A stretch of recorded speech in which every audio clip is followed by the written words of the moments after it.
One more.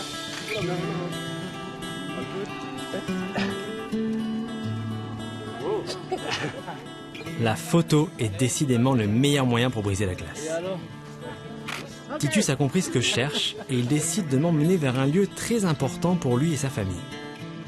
C'est un petit barrage artisanal qu'ils ont construit eux-mêmes. Il retient l'eau de la rivière qui ne coule que quelques jours par an. Là, c'est la seule eau que nous avons pour abreuver les vaches, les moutons et les chèvres. Il y en a trop peu pour tous nos animaux. On utilise cette même eau pour boire et cuisiner, mais elle est vraiment sale. Quand cette réserve s'épuise, nous devons creuser le sable et chercher les nappes souterraines. Mais si j'ai bien compris, vous creusez dans le sol et vous allez chercher l'eau sous terre. Oui, il faut creuser et parfois même des trous très profonds pour aller chercher le peu d'eau qu'il reste. Je te montrerai demain un trou très impressionnant à côté du village. C'est la seule solution car les pluies sont devenues extrêmement rares. La vie est vraiment très dure ici. On parle beaucoup de changement climatique, du fait que le climat devienne plus difficile. Certains disent qu'il se détraque. Est-ce que toi, depuis 10 ans, tu vois une évolution? Il y a moins d'eau qu'il y a 10 ans? Ou est-ce que c'est pareil? Ça a commencé à empirer depuis presque 10 ans.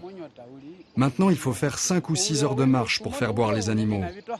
Et en plus, il n'y a pas de pâturage sur le chemin. Les animaux s'épuisent et il arrive que certains meurent en route. Après avoir bu, il faut marcher encore des heures pour trouver des pâturages dans les montagnes et puis retourner boire. C'est une chaîne sans fin.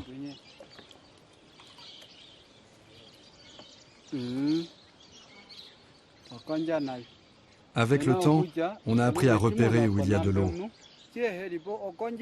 Mais ça arrive que l'on creuse plusieurs journées d'affilée pour rien, pour ne tomber que sur des cailloux. Et quand ça vous arrive, vous perdez jamais espoir? Jamais. Si on arrête de creuser et de chercher de l'eau, on est mort. On n'a pas le choix. Tu comprends?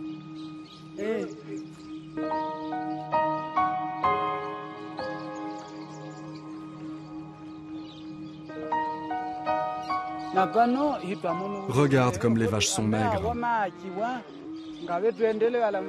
Si tu racontes ce que tu as vu ici, peut-être que certaines personnes voudront nous aider à aménager des puits ou améliorer notre barrage.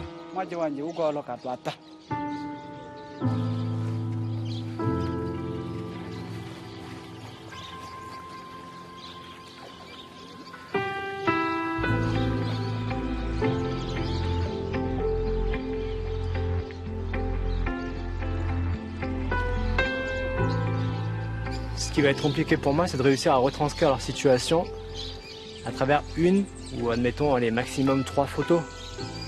C'est vraiment pas simple. En fait, je pense que ça va se faire par le choix de l'arbre qu'on va choisir ou du rocher, en tout cas le choix du support et l'expression du visage qu'on va projeter.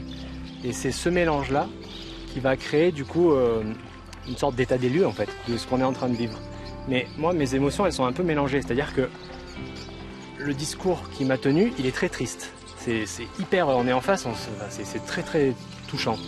Mais quand j'ai été au village, j'ai vu qu'en 2 secondes, ils ont des sourires qui s'affichent. Et du coup, je veux un peu montrer ces deux côtés. Et ça, en une photo, c'est quasiment pas possible. Donc, à moi de trouver le bon support, ou les bons supports, pour essayer d'illustrer un peu tout ce que je sens ici. Une tristesse et un côté vie extrêmement dur, mais à la fois un sourire qui s'affiche en 2 secondes, 1000 fois plus que chez nous.